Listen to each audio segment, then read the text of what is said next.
சொக்கநாதன் பெற்றெடுத்த பிள்ளையாராம்.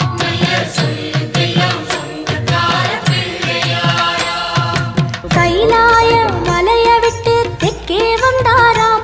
இந்த பிள்ளையாரு பட்டி கண்டு இருந்து விட்டாராம்.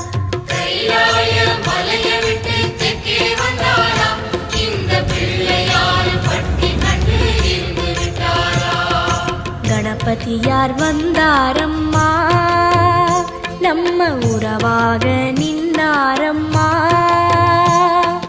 கணபதியார் வந்தாரம்மா, நம்ம உறவாக நின்னாரம்மா.